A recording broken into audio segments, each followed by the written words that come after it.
Mindcrime Liberty Show with me, Swithin Dobson, and him, Tim Patton. Today we discuss punishment theory. What would justice look like in a free society? I've been thinking about this for a long time, what would a just society, a free society, how would it deal with crime, and how would that work, and what would it look like? But before we get to what it would look like, one of the first questions to ask is, who is the crime committed against? You may not have thought about this, but when you look at criminal cases in England, if, for example, I had been accused of beating up Tim and I'd be on for assault or grievous bodily harm, in the criminal case, it wouldn't be Dobson versus Patton. Patton versus Dobson. That'd be the way around it would be. Instead, it would be the Crown versus Dobson. The aggrieved party, legally speaking, isn't Tim. Rather, it is the Crown, which seems a very odd situation to be in, considering, the King or the Queen didn't get beaten up. It was Tim. Looking at this a while ago, this seemed to happen in the Norman period when Billy the Conqueror pitched up and decided that basically any crimes were against the king. Now, as to why this was the case, I don't actually know. I suspect it may be based on the idea that the king was the man who kept the peace, and so any crime committed was breaching that peace, and therefore that was a king's peace, and so it was a crime against the king. However, prior to the Norman period, from what we know of the legal system, the crimes were committed against individuals and possibly families as well. Bruce Benson talks about this in his Evolution of Policing from the Anglo-Saxon period. So we've got a question here, who is the crime committed against? Is it committed against an individual, or is it committed against society or the king? Because the king, as it were, is sort of a stand-in for society in a certain view. Well, I think the position which makes the most sense to me is that, crimes are committed against other individuals primarily. So if I beat up Tim, Tim is harmed and he is the primary victim of the crime. But it would be a little narrow to look to say that there were no externalities, as it were, from crime. So if Tim goes around, beats me up and isn't punished, for example, then this makes other people think that there is more potential that they could be the victims of crime, etc. Another obvious way of looking at this would be, if I murdered Tim, for example, obviously he's harmed the most, but of course that has an indirect harm on his family, on his friends, etc., etc. So I think we want to take both the individual and, as it were, society or the king into account. But I think because of the way the crime actually takes place, the primary victim is clearly the individual, whilst also we want to take into account, what the effects on wider society are. So, Tim, what would be your take on who is the victim of crime, or how we should approach this? Well, first I'm going to start with a joke here. You call a few criminals is known as a gang, but you know what a large group of well-organized criminals are known as? Walk around punishing people without consequences. The government. Exactly, the government. So yeah, I think that remains. I generally agree with the Hummel analysis and that so forth in general. But although that has a few wrinkles, so to speak, in it too. But I'm going to take a more sociological view, in the sense that I think in some ways the person who goes and around and does it, you say that you beat me up, I beat, and so forth. I do think the victims and the oppressor groups, so to speak, in that situation are very much related. Very much related. So I would say all societies need some kind of punishment system, not just, and especially an ideal society. So some of the subheading of this episode today is something like what would justice look like in an ideal society? Telos is a common talking point for me on this show, because I think you sort of need to do it, or else you need to bring it up. So what is the purpose of punishment? To me, it's unclear. The only clear the sort of functional point of justice is to maintain order and to maintain the existing powers to be, notably the government, but also maintain order. There's a huge value in order. There's a huge value in order. When David Horowitz, Julian Assange, and Slavoj Zizek once had a round table on Russia Today. And at the very end of the round table, Slavoj Zizek told David Horowitz that they would put both of them in jail in his society. And I do find that hilariously honest. But I think it's true. Certain people have to go to jail, or otherwise the powers to be, the government would fall apart. On a more micro level, I do think there has to be some kind of punishment, or else the rules would fall apart. The rules would fall apart. I mean, if you go and murder somebody in cold blood, this is something that Don Bordeaux and Yves Tontok, who writes for Cafe Hayek, brought up. If you murder someone in cold blood who's clearly innocent, or innocent enough, we'll say, you just walk to your neighbor's house, beat the crap out of them, and then stab them, and you did that, all hypothetically, of course. And there's no historical grievance to suggest that this was a warrant to punish. You can talk about the feud system in Iceland, #David Friedman. But if you just did that, society's going to have a problem. Society, the broader community, so to speak, whether or not society exists. Now, if you do it to an outgroup, it doesn't really matter. If you do it to someone far away, again, that goes back to the government theory. I mean, when it goes back to my joke I just made. When a few individuals do it, when the guy who blew up the Oklahoma City building does it, it's called domestic terrorism. When FDR does it to whole cities. When Woodrow Wilson or Bomber Harris does it to whole cities, it's called a policy of collateral damage. So yeah, I mean, when you do it to the outgroup, it doesn't matter as much. It doesn't matter much. But as far as the small-time murder example, this to me remains an interesting question. I don't have a clear solution. But I would say that society, if too many of these start happening, society would fall apart. But I do want to stress that I do think justice has to exist, because in this way I'm very somewhat right wing or conservative in the sense I don't have a liberal conception of humans. So I do think punishments have to exist, or otherwise you're going to get more of them. Otherwise, if punishments don't exist, you're going to get more murders. That's actually rooted in supply and demand too. That's rooted in if you want good cars, you want to reward the people who make good cars and harm the people who make bad cars. That's how a market in theory works. Not do the opposite.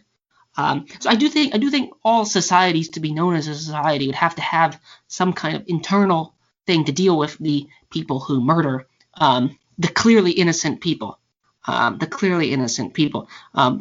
are in the group that is considered the air quote in group. As far as what to do with them, again, I'm going to pass it back to you. I remain uncertain and unclear about this, but I do think there has to be punishment, because I do get deterred by the law, so to speak.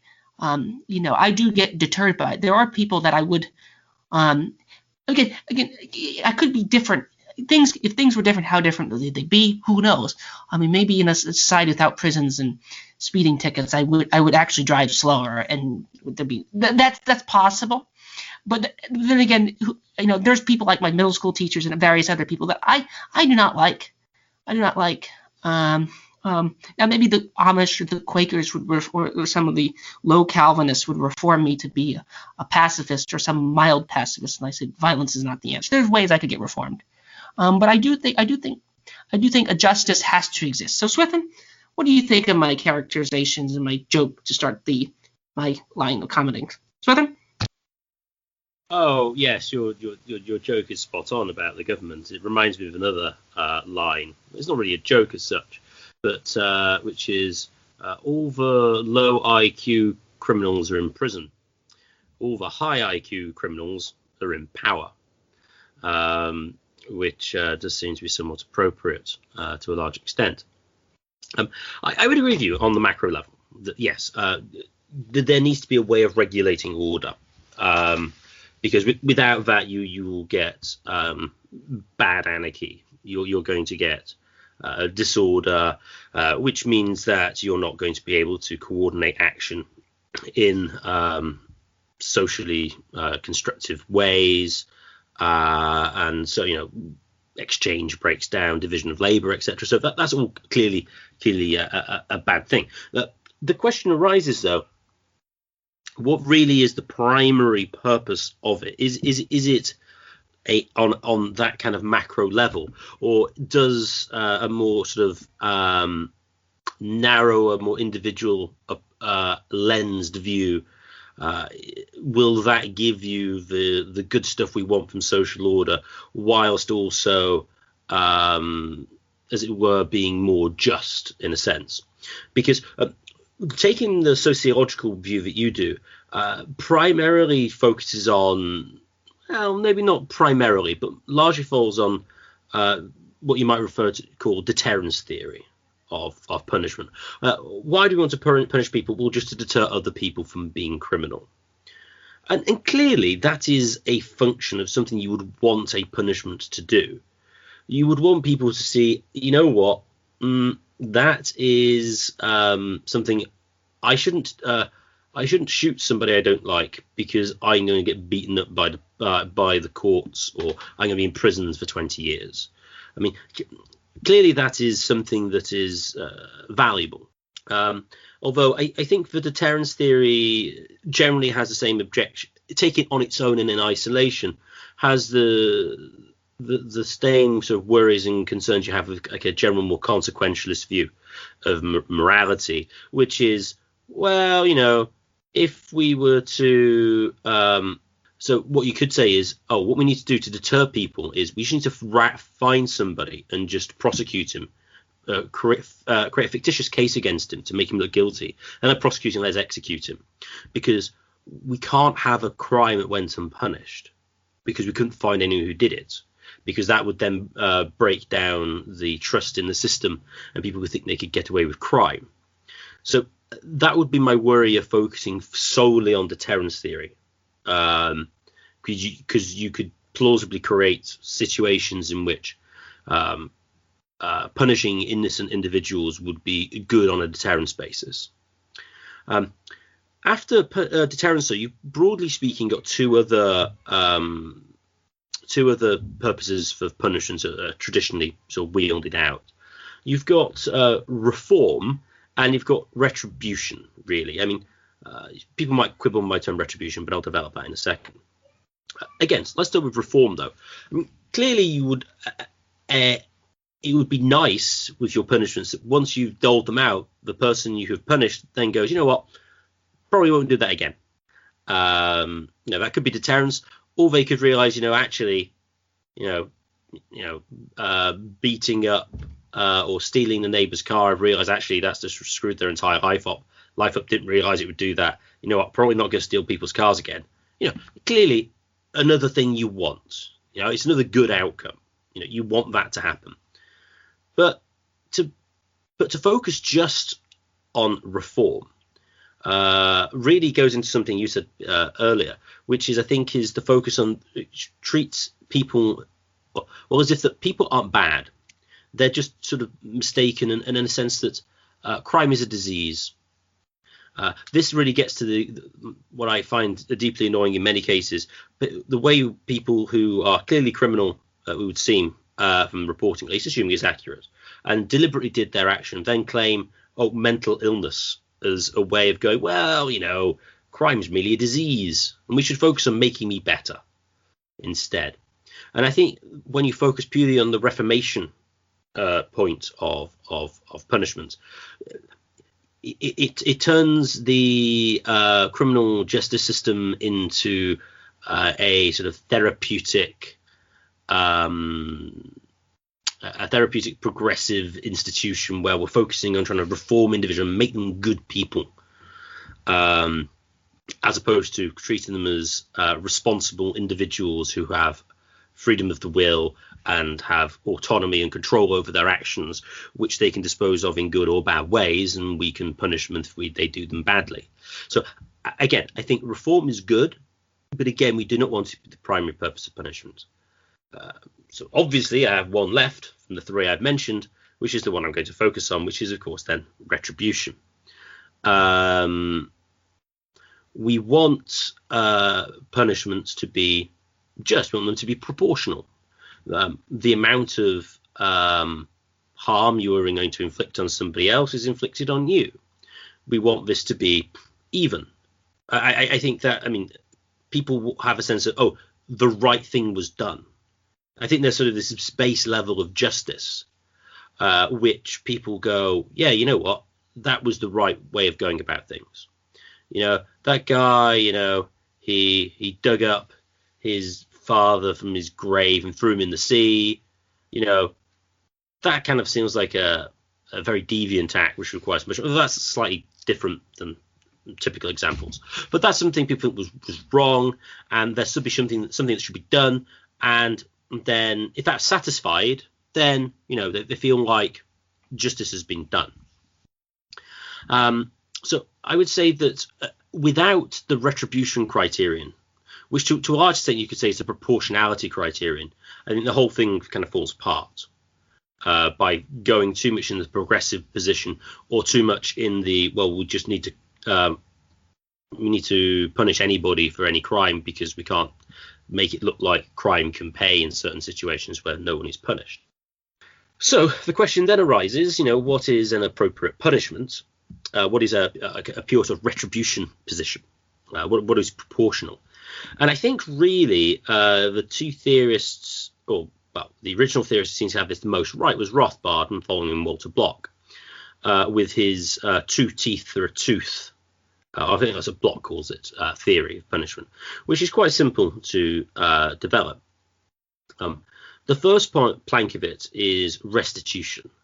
So if it was the case that Hopper stole £100 from Block, that at least initially what we'd need to do is to get Hopper to give the £100 back, or Block, I can't remember who did it. We need to get the £100 returned, because what you would ideally want to do is to restore the victim to a situation which existed prior to the crime. Now, obviously, in reality, you can't do that. You can't undo crime because time just marches on. But as a theoretical construct, that kind of makes sense. You want to make it as if the crime hadn't taken place as much as you can, because then you're sort of wiping away the crime, as it were, and that kind of makes sense. And so this is where restitution makes the most sense. Is that you stole £100, you get the £100 back, plus costs of prosecution, all those other things. So the £100 plus costs for the court action, which costs money, etc., etc. Block and then Rothbard then go on to say is, but then you haven't really punished the criminal, because the criminal took the £100. Oh, we had to give it back, fine, but then he's still in the same position as he was before the crime was committed, really. But we don't want that to happen because he committed the crime. We want him to have some punishment for it. And so if you were to just have just restitution, then you're not punishing them for anything. You're not really dissuading them from doing it. And that seems unjust, and not only bad from a deterrence point of view, because he hasn't really been punished. And so then Rothbard then says, well, you know, what we should do then is, instead of making him just give £100 back, we should make him give him £200 back. We should punish him to the extent to which he was going to harm somebody else. He was going to harm somebody else by stealing £100. So what should happen is he should give the £100 back, but also another £100, because then it'd be even, it'd be fair, because we have restored the victim to a position he was before the crime, and the criminal has been punished to the extent to which he was going to inflict harm on somebody else, which kind of makes some sense. However, there's a few problems with this. Firstly, you overcompensate the victim, which then can sort of encourage people to, well, on one thing, it's like, well, why do you deserve £200? That kind of seems unjust and unproportional. And then you also have the problem that you could encourage people to want to be victims of crime because you're more than compensated for them, which can encourage entrapment, etc., and sort of encourage crime, which is certainly something we wouldn't want to do. I've been using military examples to illustrate this. But there are problems when it comes to crimes which don't actually have a victim. Now, you might say, oh, no, there is no such thing as a victimless crime, which in a sense I have sympathy with. However, there are situations, for example, let's suppose I was in a shopping mall and I saw Tim over there and I didn't like him, and I got my gun out and I was going to shoot him, and it clear as day that I was going to shoot him, but then somebody else tackles me and stops me from shooting him. Now, I was clearly a threat, and I was clearly going to impose significant harm on Tim, even without trying to go inside my mind to figure out what I was doing. That would seem to be a crime which was prevented to happen. Now, you could take a position, well, because no crime took place, there should be no punishment. But you kind of don't want to let people off the hook for a crime they had the means and intent to take place and were actively engaged in trying to engage in, and then not to be punished. Because again, that seems unproportional, and also, deterrence has issues with that as well. So we need to be able to punish him. But then the question is, well, how? Because if we're just going to give monetary compensation, who do we give the monetary compensation to? Well, Tim hasn't been harmed, and no one's been harmed, but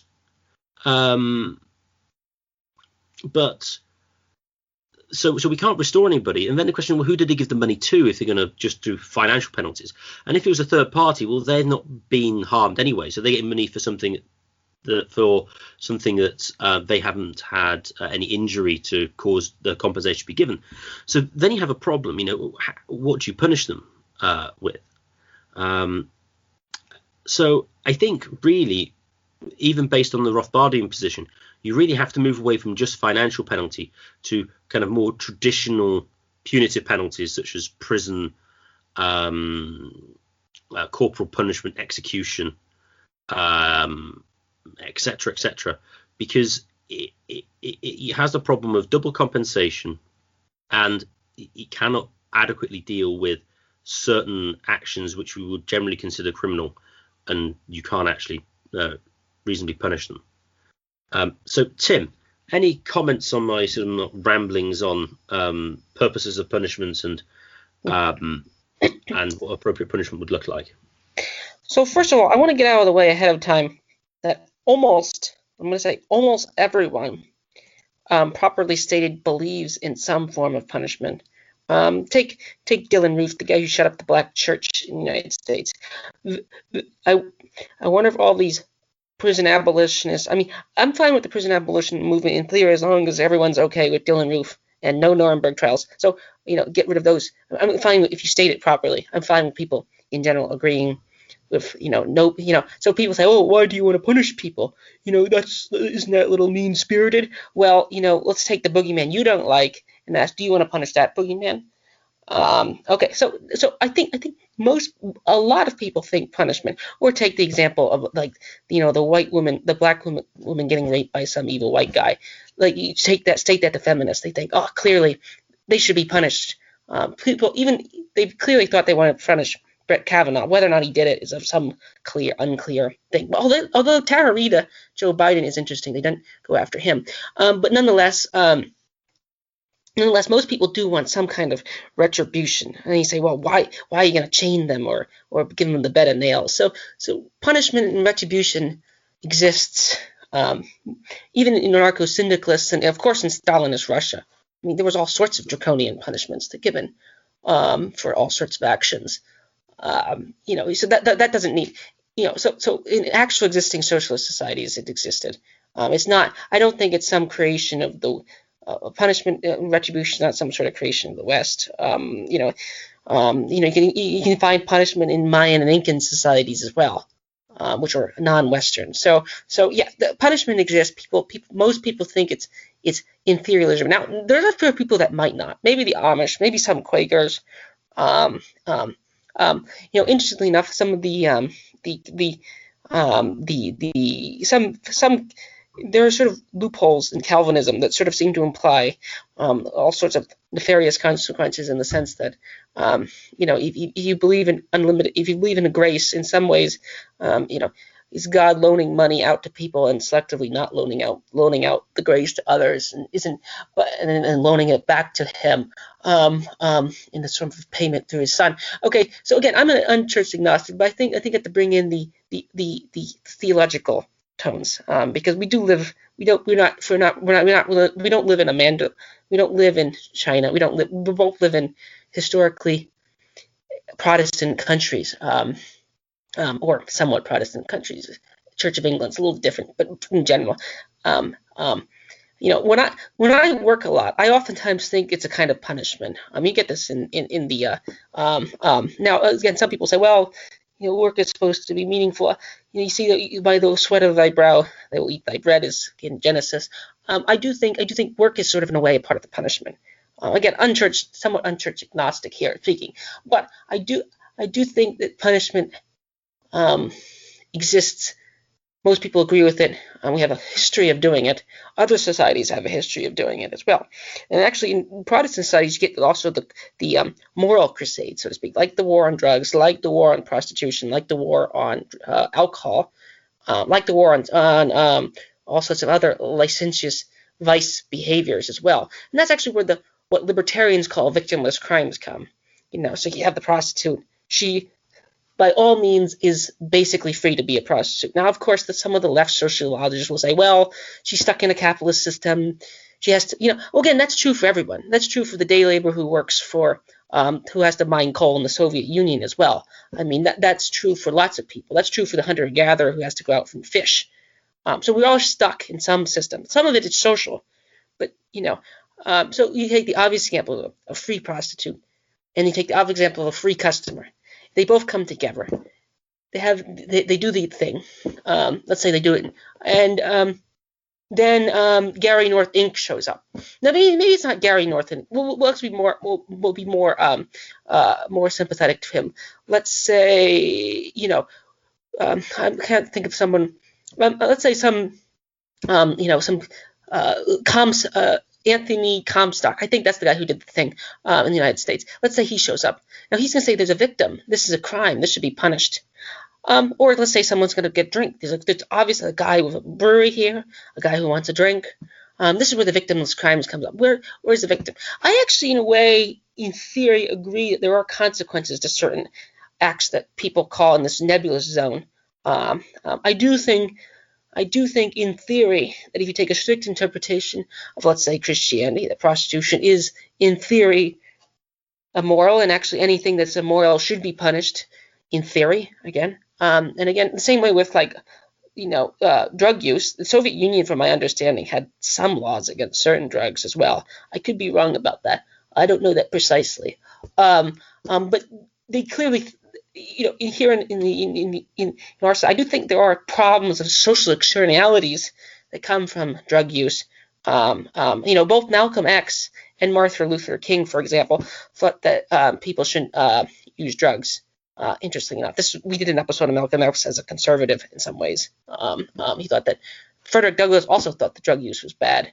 When the fact that Joe Biden goes to war against drugs is not that to me as surprising as one might think, because we do come from this sort of Protestant culture of going after those things that call victimless crimes. But I do think in those nebulous zones it does exist. As far as they exist, but in some ways they don't exist. There's also the social cost of paying someone to go do it. Because putting someone to have a sort of a vice squad costs money. Who pays for that? Well, through taxes, and functionally is how it gets paid for. So there's a huge cost in having a war on drugs, a war on demon rum. There's huge costs on all these things. Interestingly, one of the reasons why FDR won the 1930 to election. Rothbard, one of what history's pointed out, is that he was more prohibitionist than the other candidate. And that's one of the first things he did, is to re-legalize liquor, because basically it was a state of anarchy in the United States when it came in certain cities, because the Capones were running the cities basically. So and the cops were all on the pay books. So it was basically just make it legal at this point. Total failed policy. That coronavirus policy reminds me of this in certain ways as well. But yeah, the moral crusade position about victims' crimes has features and bugs. So as far as the more punitive punishments, this is where I remain unclear. I am in some ways deterred by them, but you do have to pay them. You do have to pay the person to do the punishment, or put them up, or pay the caner, or pay the person to do the bed nails. You also build an apparatus to do it. Like if I can just run away from the punisher, I'm not punished. You need a whole system.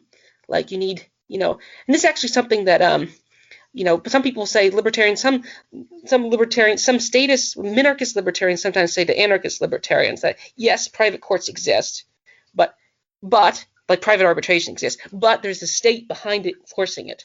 Like say if you don't agree that this dispute has to get resolved. So there are sort of tweaks in this thing. But I'm going to pass it back to you, Swithin. What do you make of my comments about victimless crimes and so forth? I do think there are social externality stands victims of those crimes, but I don't think that I don't think it's useful in a functional policy. But I do think almost everyone agrees that some people should be punished, outside of maybe certain Quakers and Amish and some Buddhists. There's some small list of people that might actually be true, and so forth. But you have to have a societal apparatus to carry out punishments or exile or corporal punishment. Swithin? Oh yeah, I mean you certainly do need a mechanism to punish people, and I would say in general, yeah, the victimless crime just creates an absolutely massive apparatus to be able to appropriately enforce it, and it gives rise to what you could call a police state, at least insofar as because monitoring quote-unquote victimless crimes is difficult because both participants aren't upset that it's taking place, means it's very difficult to monitor.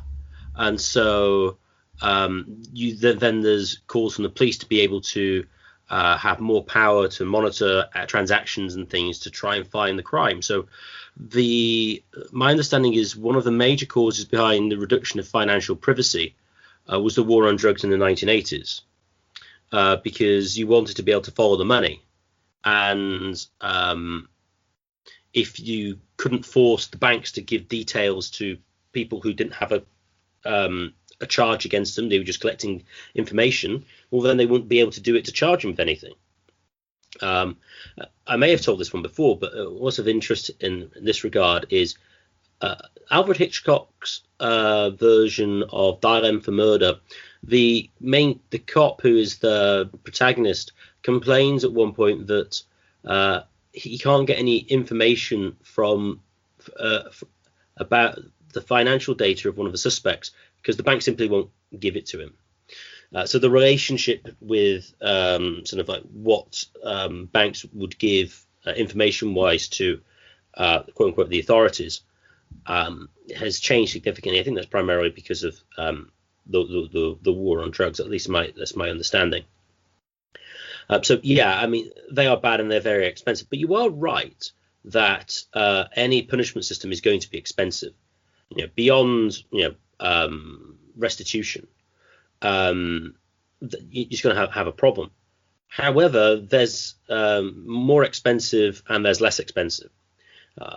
Apparently, just looking at an article here, this is reported in The Sun, which isn't the most reputable paper in England, but I don't see any reason to disbelieve it as a quote. Here we go, Tim. A guessing game for you. Guess how much it costs to keep an average prisoner in prison for 1 year in England. Guess how much it costs? I think in the United States it's like $54,000 a year, so I think the pound's worth a little more, 65,000 pounds. You've gone the wrong way, because the pound's worth more, so it should be less. So Oh yeah, it's right. but yeah. So go on. 45,000 pounds. Pretty much 43,000, 213 pounds a year. Now that's not cheap, especially when we have a system which doesn't even have restitution at all, which effectively means that the victims of crime end up paying via taxes to keep the criminals alive, which doesn't seem quite right, to put it mildly. So a prison is astonishingly expensive, and that's one reason why I'm against it. It's just way too expensive to bother doing. Now, of course, you could say it could be cheaper, but you've got to pay guards, you've got to stop people escaping. It's an expensive job. Now, I do think there is a place for prison to some extent, which is pre-trial, because if you think people are going to abscond and not turn up to the court, then you want to have a way of making sure that they don't escape before trial. I mean, that's reasonable, and that's historically where they came from. But as a actual punishment method, that's kind of not the best in any way particularly. And additionally, for additional reasons, one is many times criminals who go into prison, they actually learn how to be better criminals by being in prison. Well, why is that? Was because they're with other better criminals who have lots of experience, and they can teach them effectively when they're inside, which of course is a problem. And then also on sort of like the Reformation view, if you're in prison for a particularly long period of time, it becomes quite difficult to transition back into normal life. And this is one of the reasons why some of the criminals commit crime again, so they can go back inside prison, because it's a social system that they understand and can function in. Because if you're out of the normal system for like 10, 15 years, like that's going to be a big change from being in prison for such a long time, where everything's done for you in certain ways. So yeah, that's going to be difficult. So prison is bad. I mean, interesting film wise, there was a Shawshank Redemption that made me think, yeah, prison was probably a bad method of punishment. Not that I'm against punishment per se, but just the form of prison, like just really doesn't work well. And so if you get rid of prison, you kind of don't have many other options. You've got execution, you've got corporal punishment, you've kind of got work camps, but again, work camps are kind of similar to prison in certain respects. So my view, which is obviously, I like to be popular, it seems to me to be the case that in most cases, the punitive side of the punishment would in most cases be corporal punishment, lashes, etc.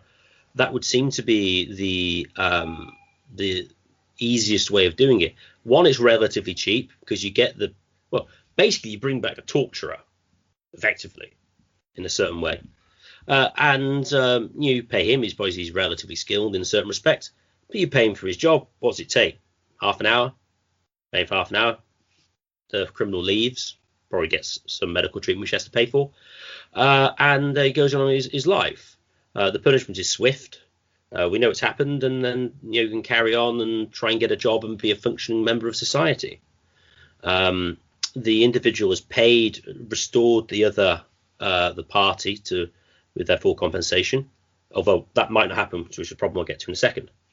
But you have a swift method of doing it. Punishment is served, and you can carry on. It has a deterrence effect. It punishes, and I don't see in principle any argument against it, apart from the fact people are squeamish and don't like the idea. They somehow think that putting someone inside for 5 years is more humane than giving them 100 lashes, which I think they lack imagination.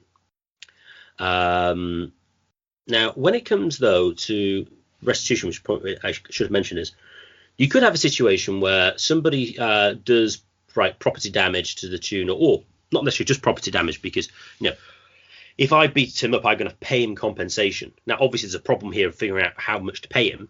That's obviously a difficult question. How you do it is kind of difficult. You could use the willingness to pay model to some extent, but that's hard to measure. The willingness to pay model is basically you hypothesize how much would Tim make me pay him to let me beat him up. That's the general idea of the willingness to pay model. But even though that's difficult, we want to have a system where the victim is restored in one way or another.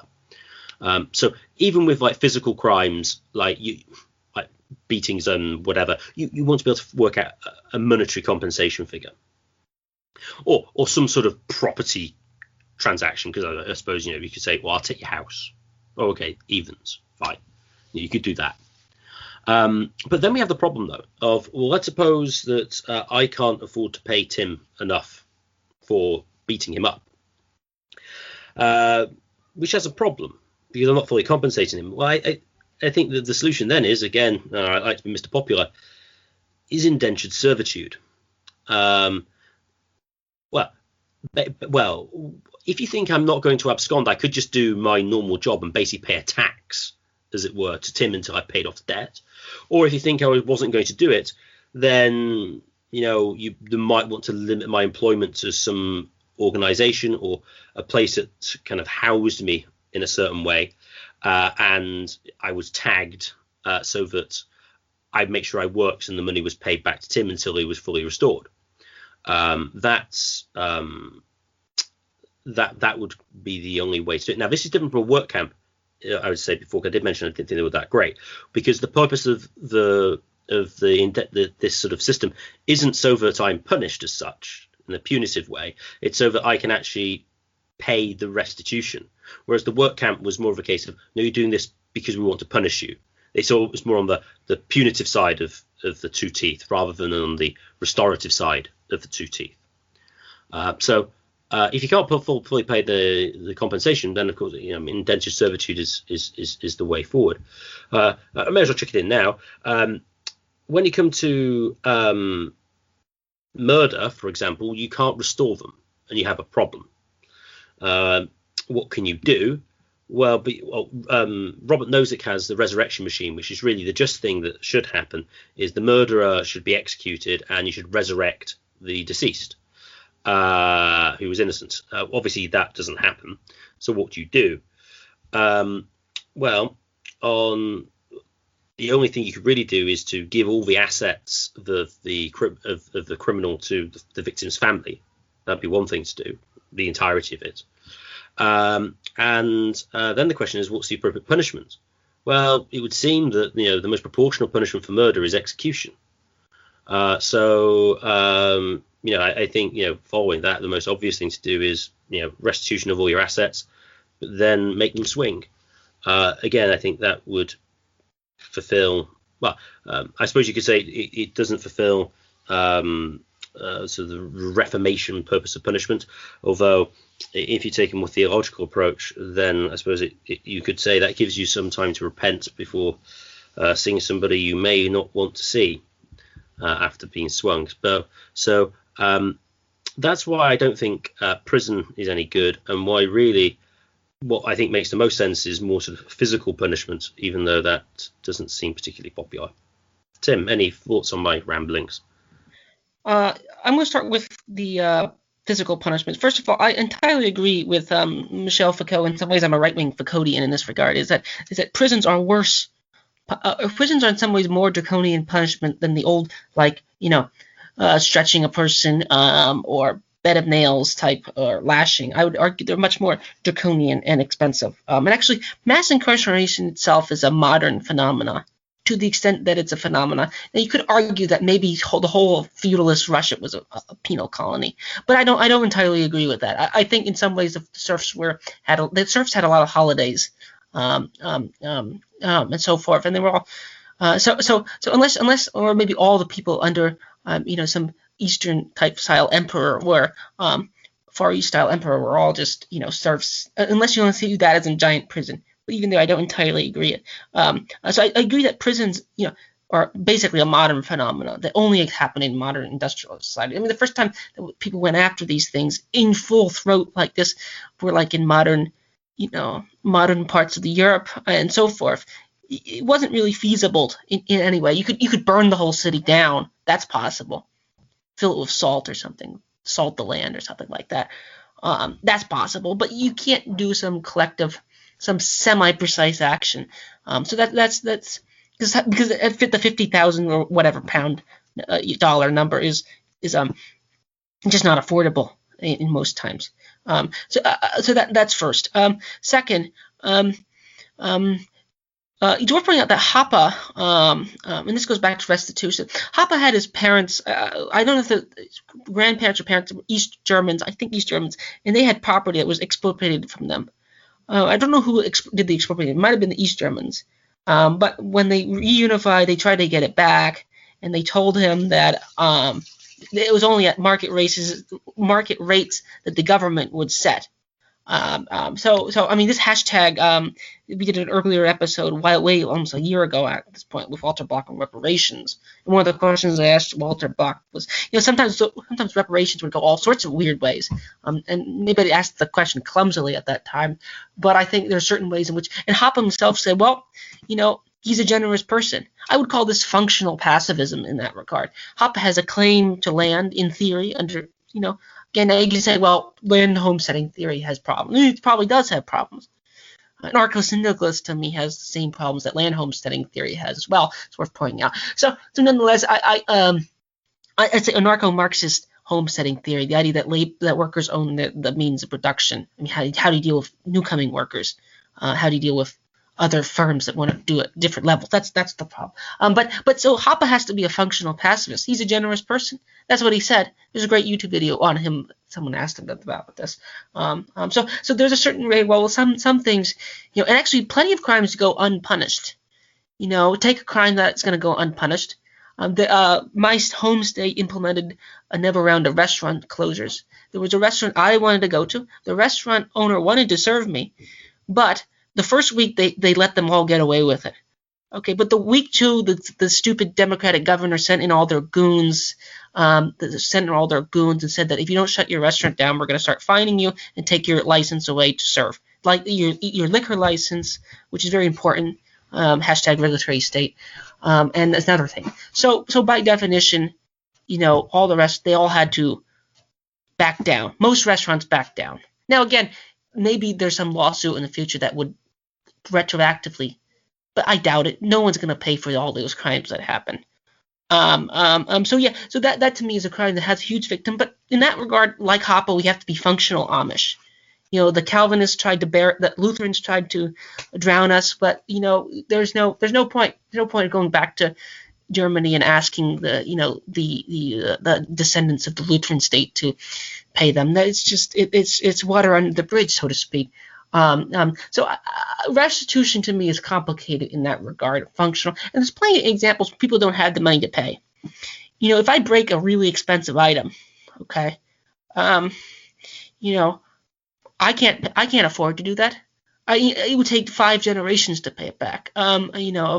Take 500 years of me living. If I break a B-2 bomber, I think they cost like $1 billion a pop. That's how the United States bombed Libya out of Missouri nonstop with the B-2 bomber. It's an amazing aircraft. If I broke one of those, I could probably do it for an axe. I couldn't pay that back. Most people couldn't pay that back. That thing costs millions of man hours to make. So there's some crimes that don't have. There's no monetary. There's no way to functionally monetary compensate people. There's no way to functionally monetary compensate all the victims of the Soviet massacre in Ukraine. I mean, there's no way to financially compensate people for the big crimes. As we started off with the joke.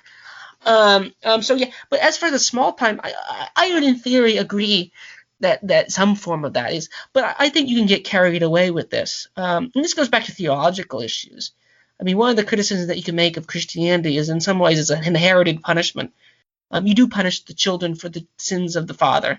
Again, the liberal Christians will say it's not quite like that, but I do think in some ways substitution atonement theory and those theories are kind of like, why is God punishing his son for? They're sort of, again, unchurched agnostic in that regard. But I do think theological issues are interesting because they do spill over to our culture, even if you do think that we're just stardust. I do think that religion in the Girardian sense functions as a true myth, even if you think it has sort of social function too.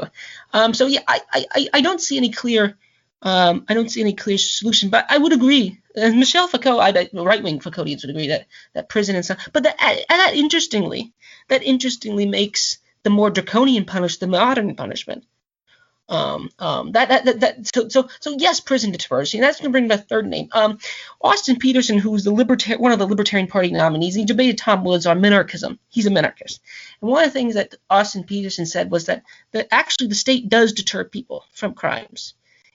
Sometimes libertarians like to act like, oh, in a peaceful society, people wouldn't do crimes. This is, again, I in general think that's somewhat true and somewhat false. Okay, there might be less grievances, but yeah, it can go both ways. So some people say taxes are the price of civilization. There's a great meme on the internet, like, that says taxes are the price of civilization, and it just shows a bunch of pictures of lockdown protesters getting arrested. It's then the BLM protesters getting away with looting, and then they say taxes are the price of civilization. What's civilization? So yeah, the minarchists and the anarchists could go back and forth all day, but as far as those things are concerned, I do think there are problems with the restitution framework. I do think a lot of crimes just go unpunished, and you have to be sort of functional Amish in that regard, and just take it. That's actually, interestingly, one of the reasons why Christianity might have grown, if you take a sort of more social evolutionary view, is that like, the Romans committed huge numbers of atrocities. So the only group that could have come out of that is a group that the early church could take a lot of beatings and keep marching on and grow. So that's actually an argument that's what the Quakers make about the early church regarding that. So I do think that a lot of crimes just don't go basically somewhat unpunished. But I do think that as long as some criminals get punished, deterrence theory still operates. You won't have certainty that all crimes will be punished, but as long as enough get punished, it functionally gets punished. And actually, this goes back to Nassim Taleb's skin in the game principle. A lot of Roman emperors would end up dying by poisoning or stabbing, or some other emperor would come in and kill them. Look, a lot of dictators end up dead, and if you retrospectively, like, they pulled Franco's grave out of the cemetery and put him in some smaller cemetery away from. They built a big grand cemetery in Spain. I recently learned about this. So yeah, I do think, and actually people are retroactively punishing all sorts of people, Cecil Rhodes and other people. So yeah, I do think punishment is interesting. But what do you make of my comments on, just sometimes you just have to let things go and be functional and so forth? Swithin? When it comes to historical crimes, then yes, I think that makes sense. It's quite difficult, especially if they were legally not crimes when they were committed. Now I know Nuremberg said that didn't happen, but functionally in many cases you just got to go, what happened in the past, we can't do much about it. When it comes to present crimes and someone can't pay the full restitution, well, I suppose I would say basically you get them to pay as much as they can. And I think really that could, in certain circumstances, mean the form of lifetime indentured servitude. That doesn't mean that they work for their victim, but rather that they permanently have a sizable chunk of their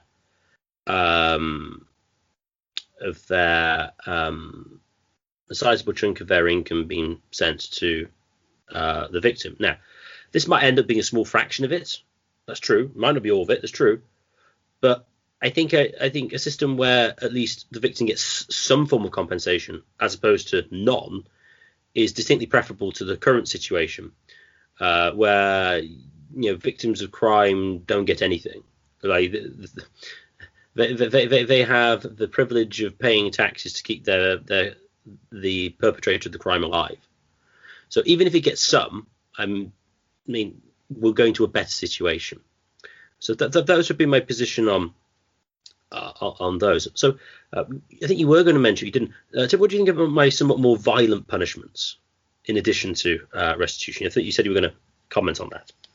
As far as the violent punishments are concerned, this to me is more complicated. It is true that execution was a common historical punishment, but you get the odd problem of if you punish the wrong person. With not to get too much Sherlock Holmes on it. Sometimes it's unclear who committed the crime for number one thing, and it goes back to the problem of the victims. The victims could always say that that guy murdered me, but actually wasn't that guy. You just dislike that guy, so you're just framing him for your own reason. So there's a lot of odd problems with execution. So now the state or society or whoever does it, the other party, whoever gets the they themselves are murderers because now they've murdered an innocent party. I think in the theonomy system that if you do that, you yourself have to be murdered. So if you accuse someone of murder and they themselves are innocent of that murder, now you're guilty of murdering. I think that's true. I could be wrong about that. But I do think one of the problems with those systems is you better have some darn sure certainty that what you're doing is that person is guilty. Do I have any flinchings at it? Not really. I mean, not really. I do think in some ways. I do think this goes back to voluntarism. Now, I know this sounds rather bleeding heart libertarian type thing to say. I do think this is where in some ways a society that is going to go cane someone publicly is a little. There are problems with it. There are problems of making spectacles out of violence. I'm not see. And that's the thing that Foucault interestingly has talked about. The punishment system, instead of being the center of town, has moved to the side of town. They put prisons in rural areas away from cities. So it's actually people complain about this now because if they want to visit the inmates, they're almost all by definition awaited far away. So yeah, the moving of the prison system, warehousing them away, so to speak, is problematic. But as far as caning people, I guess it's a cheaper solution. But it does pose some of those other odd problems. But I think it could function as a deterrence. If you could say, look, and actually, in the current minarchist paradigm we live in, not that we live in a minarchist, we live in a very large progressive society. You could say, well, this would be a good libertarian party platform, LOL. You say, well, let's shut down the prisons, but take that money and give it to colleges. Now that you could argue colleges are never a form of prison, but nonetheless, public schools are. But nonetheless, you could do that sort of program. You can make it more politically viable in that regard as a sort of policy program, not as a pure anarcho-libertarian theory. But nonetheless, I wouldn't flinch. It doesn't flinch me. Again, I am deterred by the state. I mean, like YouTube's limits do deter me from saying certain things, for better or for worse. But social norms also deter me from doing things. So the variety of factors. There's lots of people that I don't like. I wouldn't shoot. There's other reason I don't shoot people. I am in some ways a closeted, some form of closeted Christian in certain ways. That's never a reason why I don't shoot people. Although as Zizek says, and it says that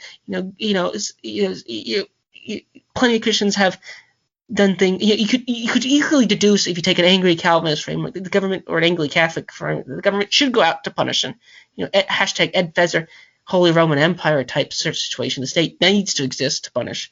So you can deduce all sorts of things from certain principles about justice, and so to speak. So I don't have any flinching toward it. In some ways, it might be more humane. But I do think there are other problems with it. So then, I think it's an interesting question about whether the punishment should be public or private or not. I mean, there's costs and benefits to either, but in principle, you could have all the punishments outside of town, hidden from view, or executions taking place. With respect to executions here, yeah, the problem if you get the wrong guy. Yeah, I mean that I think is probably the best objection to execution. But you have that problem with any form of punishment. if you get the wrong guy, you've got to kind of compensate them. What if you get the wrong guy who you imprisoned for 30 years, you come out again, you don't get the 30 years back? Now, I suppose you could say, well, he's got a few more years left. But, I mean, I don't see that as a specific problem. Also, I think, on a more consequentialist line, if it was the case that an alleged murderer would either go free or be executed, I think it's more likely that justice would be done if he was to be if the punishment was likely to be execution, because the jurors or whoever was running the system will be more inclined to be skeptical towards his guilt, because they knew that his guilt would be execution. His legal guilt, as it were, would lead to execution rather than just being put in prison for a number of years. So I think there are. So yes, of course, that is a problem, but I think there are consequentialist reasons to suspect that may be less of a problem. Now, of course, the Americans, there are situations in which it does seem to be the case that the wrong guy gets punished. That's certainly true, but I think that's always going to be the case. And I think what you really want to focus on there is court procedure and actually having a functioning good mechanism of arbitration in court, rather than focus on the punishments per se. I think that's where the primary issue is. And if those were sorted, which a free competing system would make better, that would solve that to a large extent. And just an aside with the anarchist system relative to the minarchist is if you allow in an anarchist system to try someone in absentia, or to sort of forcibly bring them to a court, then you can do the things that the minarchist system can, with most of the benefits of the sort of ANCAP system. Tim, any final comments before we wrap this up? I just want to make one final comment, which is more topical. A lot of people talk about, a lot of people complain about mass incarceration and so forth, and this is something that frustrates me very much so. But then they go advocating public schools, then they go advocating lockdowns, which have made all sorts of things which are formerly legal now illegal. Now they don't enforce them. But then this is the whole problem. They argue climate restrictions. They argue so you can't burn coal because there's some externality, which again maybe is true, maybe it's harmful, maybe viewing humans as disease vector, maybe even though this is less than 1% fatality rate, and that's probably even like way less than that. But mass incarceration seems to be going the opposite direction, and the only people that really have a clear worldview and a clear outlook are like some conservatives and libertarians, and maybe a very minority on the left, a very, very, very tiny minority. So I would say the only way to get here to a better, air quote, better society, not a utopian one, but a better one, is following some libertarian ideas, which I don't see coming. I didn't see. And as we discussed earlier, most people want punishment. So you take the Amish option, not punishing, just taking it, turning the other. Well, there's some arguments that's actually a violent, but walk 2 miles, so to speak. This is that strategy, the forgiveness strategy. But nonetheless, I do think that irritates me very much so. But great episode, great idea. Swithin? I would just now like to thank everyone for listening. If you've enjoyed this show, please share it with your friends and family, and subscribe to us on Podbean and on YouTube. The more subscribers we get, the higher up in the search rankings we go. And if you'd like to contact the show with ideas or comments, please contact us at mindcrimelibертyshow@gmail.com. That's mindcrimelibертyshow@gmail.com.